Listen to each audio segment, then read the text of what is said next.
More storms on the way for New Mexico, what the city is doing to get ready for the next round of rain. And the 2016 Rio Olympic Games are officially underway, how Brazil is dealing with internal turmoil while the world is watching.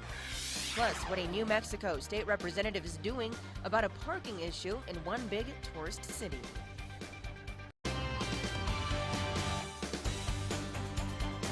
We'll get to those stories in just a few moments. Good morning, I'm Fernanda Lopez. Today is Saturday, August 6th. But first, let's start with meteorologist Chris Gilson, who has a look at your weekend forecast. Good Saturday morning to you. It is going to be a mild start with temperatures starting out in the 60s and the 50s across the state. As we head into the afternoon, like the past few days, those temperatures will be on the warm side, but seasonal for this time of the year, topping out in the upper 80s to near 90 here in the metro, low to mid 80s in Santa Fe. The farther east you get, the drier and hotter it's going to be for today. So temperatures will be back into the upper 90s near the triple digits in places like Roswell, Carlsbad at 101 this afternoon. So we'll continue with that chance for more afternoon storms later on today for the central and western half of the state, but we'll slowly be drying out as we close out the weekend and head into the upcoming week, and that means warmer temperatures ahead. We'll break down your full weekend forecast in just a few moments. After the wettest week this summer, Albuquerque City crews are cleaning up and getting ready for the next round of rain. 3 street maintenance crews are cleaning out some of the city's more than 30,000 storm drains. They want to prevent scenes like the ones we saw in 2006 when a torrential rainstorm turned Central into a river. The damage was so bad it led to the city investing millions in improvements. The city added retention ponds in areas like Lomas and Broadway and spanning Tingley Park. It will back up and pond in that area until it can flow out to the pump station. That retention pond at Tingley Park can hold up to 8 million gallons of water. Officials continue to investigate a house fire. It started yesterday afternoon and left 4 people without a home. AFD responded to a call near McLeod and San Pedro. No one was home at the time, but a dog and cat died in the fire. If you're in Santa Fe this weekend, you may see an unusual amount of reserved parking spots that leaves it difficult to find parking. But one state representative is putting pressure on the city of Santa Fe to fix that problem. News 13's Marissa Lucero has the details. It's Santa Fe Plaza on an afternoon. The crowds of tourists and people coming to work, everyone just vying for that prime parking space. We swooped right in. We saw that we have a 2-hour limit. If they have something going on at the square, then parking gets really complicated. And that's exactly what's happening this weekend, which means you'll be seeing a lot more of these no parking hoods meant to reserve spots for workers during events. And if you park in one of them, expect a big fat ticket when you get back to your car. We hood the meters because we need to clear those streets of traffic. But a few weekends back, it caught one state representative off guard, calling out Santa Fe Mayor Javier Gonzalez on Twitter, asking why 20, quote, primo meter spaces were hooded on a busy Saturday night. These are just some of the primo parking spaces Representative McQueen was talking about. And on a day like today, when you have 4 hooded spaces, that means people trying to park near the plaza have to keep looking. Democratic Representative Matthew McQueen of Santa Fe tells us the mayor got back to him the same weekend and admitted someone from parking enforcement made a mistake by leaving the hoods on the meters for an extra day. The mayor's office also says it's trying to get people who spend the day on the plaza away from the meters in general and into paid parking lots. Parking meters theoretically should never be, long term. I'm gonna pull up to this parking meter and I'm gonna park for 8 hours and then I'm gonna leave. So what the city did was increase the price at meters to $2 an hour, and not everyone likes the change. I think it discourages people from lingering, and I think it's unfortunate. It affects me as a volunteer because I'm here a lot, doing lots of things at lots of times. Marissa Lucero, KRQE News 13. The city says while it raised prices at the meters, it lowered prices at its 5 parking lots around the plaza. A grandmother and her grandson are facing charges. Deputies say the drunk grandmother designated her drunk 13-year-old grandson as a driver. Deputies pulled over a car weaving in and out of traffic on Airport Road in Santa Fe Thursday. Deputies say they found a 13-year-old boy who had been drinking behind the wheel. His grandma, 52-year-old San Juana Mercado Mendez, was drunk in the back seat. Deputies say they also found 2 open beers inside the car. Tribes, states, and local governments affected by the Gold King mine spill will be seeing another $1.2 million headed their way. The announcement comes just 1 year after the blowout at the Gold King mine, which was accidentally triggered by an EPA crew. Now, last year's spill tainted rivers in Colorado, New Mexico, and Utah with toxic mine waste. The EPA says it has now spent more than $29 million on spill-related costs. As you head out this weekend, you're bound to see more orange barrels. This as more lanes will close for bridge maintenance work on I-25.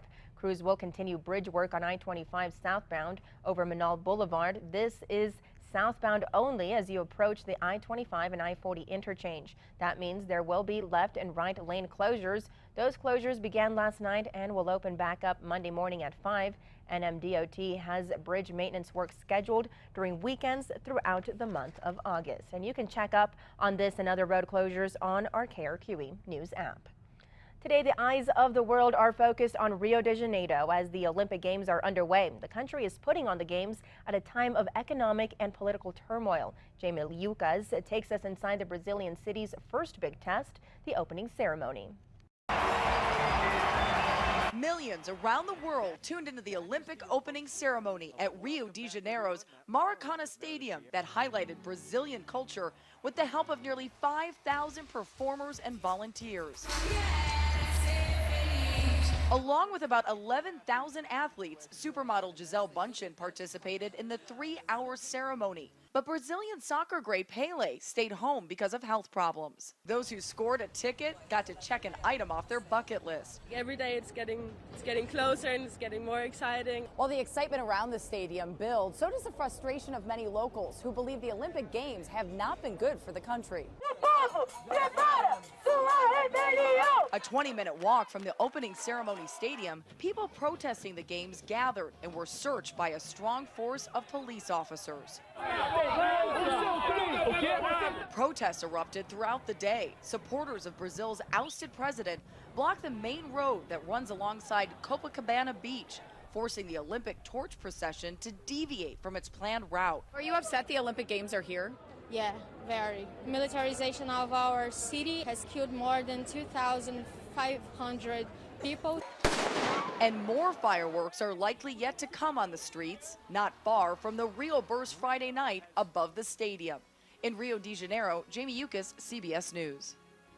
Highlights on the formal opening day of competition include the men's cycling road race, women's swimming finals, and men's track.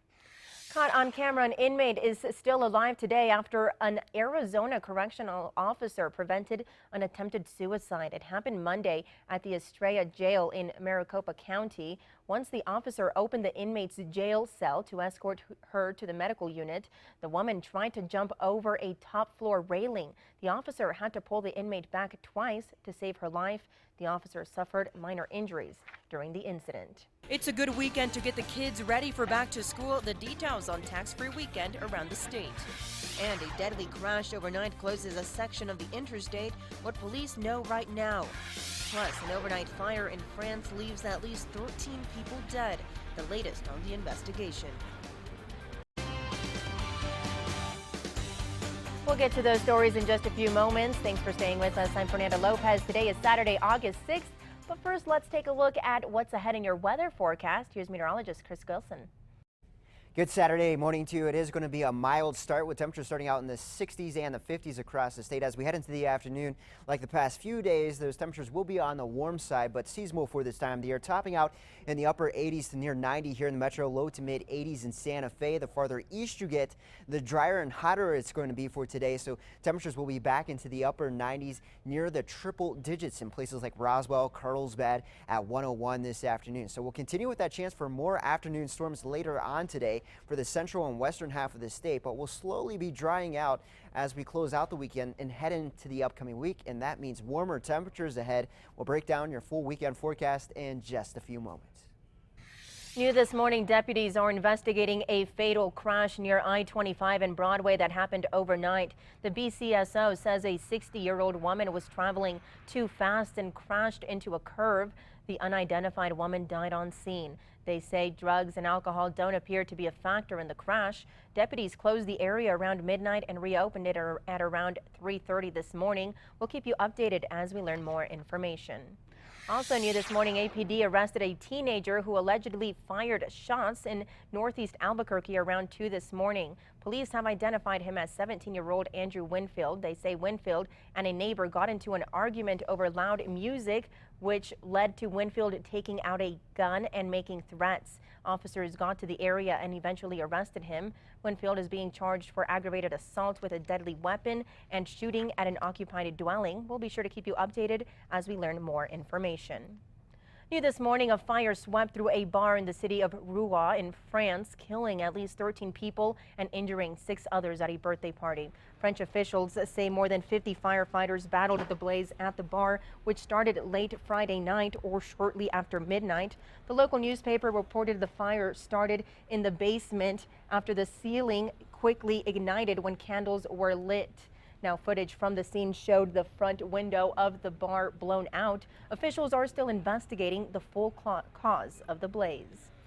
Deputies are trying to figure out who killed a woman that went missing just days before she was to be called in as a key witness in a trial. She was found dead on the Isleta Pueblo. News 13's Madeline Schmidt has the chilling story. June 21st, Felicia Trout of Valencia County is reported missing by her family. She disappears just 2 days before a Torrance County criminal trial begins in which she's testifying. The trial stems from crimes nearly a year ago when Torrance County deputies say Trout and her boyfriend stole a truck in Manzano, ransacked it, then abandoned it. Trout and Marco Shank are each charged with a slew of crimes. Then in February, Trout takes a plea deal and is let off the hook for 6 of the 9 crimes. In exchange, she promises to testify against Shank at his trial in late June. That is, until she goes missing and... Once they uncovered the remains, we had them sent to OMI. On Sunday, Trout was found dead on the Isleta Pueblo. Valencia County deputies were first called to the reservation by Isleta officers who found a stolen vehicle that Trout was connected to. That's when they came across the body. Very suspicious, shallow grave. There was some stuff around the area that led us to have concerns that this is going to be a homicide. Chief Deputy Gary Hall says his detectives are following a few leads with no suspects at this point. As for Shank and his trial? Don't know anything about that. We'll definitely look into it. Shank was convicted without Trout's testimony. He'll be sentenced in September. They both have long criminal records. Trout had at least 6 pending criminal cases against her. Most of those were for theft. The former superintendent of the Mora School District is facing charges for faking his way into jobs he wasn't qualified for. Charles Trujillo resigned as superintendent last year. He also served at the Pecos Independent Schools as associate superintendent. Investigators say Trujillo got jobs at the Pecos and Mora school districts by saying he had a master's degree from New Mexico Highlands University. They say Trujillo falsified transcripts or had others do it for him. We found out about it. We took immediate action to ensure that we protected the citizens of New Mexico by taking away his license and then again moving forward with the investigation. Trujillo is facing fraud and forgery charges in both Mora and San Miguel counties. The man accused of scaring his Foothills neighbors by shooting at their homes remains behind bars this morning, but he can still get out of jail if he comes up with just $5,000. Police arrested Derek Foote last month after officers say he fired a gun dozens of times, hitting homes and cars. Yesterday in court, Foote pled not guilty to the charges. The state asked a judge to keep him locked up. His behavior is escalating. It's indiscriminate, and so I think a no bond hold is appropriate in this case. The judge decided to set Foote's bond at $50,000 cash or surety. The community continues to grieve the death of a well-known attorney and longtime UNM supporter Turner Branch. Branch spent nearly 50 years practicing law in Albuquerque. The former state legislator also played a big role in UNM athletic department, donating $1.5 million. The football field is named in his honor. Branch was 77 years old. A new poll shows Democratic presidential nominee Hillary Clinton is gaining more traction against Republican foe Donald Trump. After growing questions, Trump finally endorsed House Speaker Paul Ryan and Senator John McCain during an appearance with running mate Mike Pence in Wisconsin. Ryan and other top-ranking Republicans were noticeably absent. This comes after a difficult week for the GOP nominee. New polls show Clinton has a 7-point lead nationally. She's still playing defense, though, for her email scandal. In a discussion with the FBI, she recognized she has work to do to gain Americans' trust. If you want to stay up to date on the latest movements in the 2016 campaign trail, just head to KRQE.com or our KRQE News app. The tax-free holiday weekend is in full swing. Lots of families are shopping for back-to-school deals. News 13's Ginny Nguyen checked out the crowds. A weekend like this is much needed, especially for people with big families. Shoppers tell me they expect to save at least $100 this year on back-to-school shopping. I probably save close to $100, $150 because, like I said, I have 6 grandchildren that we buy clothes and uniforms for. The shoppers were already out in full force to kick off the tax-free weekend. Lines were long. Now in its 12th year, a lot of families wait for the tax holiday to do all their back-to-school shopping. That means clothes and school supplies. For many families, every dollar counts. We bought 2 backpacks, so we saved about $10 there, and then we just bought him a leather jacket, and then it was on sale, and we saved about $40. Retail groups say the average family will spend almost $700 on back-to-school supplies and clothes. The state says New Mexicans save more than $3 million a year on sales taxes over these tax-free weekends. The tax-free holiday will end Sunday night, and many stores will be extending their hours because of the rush of shoppers. Jeannie Nguyen, KRQE News 13. Now for a full list of all the tax-free items you can get this weekend, head to our website or KRQE News app. The lessons of a good work ethic. A 10-year-old North Carolina boy already has it down. Tyron Bell made a post on his mother's Facebook page a few days ago asking to mow lawns so he could pay for his school supplies. Since that post, donations have been pouring in. Now he's got enough for this whole school year and plenty left over. So what's he going to do with all those extra supplies? Well, I'll go put them in the bags and go around the community and pass them out whoever needs school supplies and stuff. Such a great kid, he says. He also can't wait to help out his fellow friends.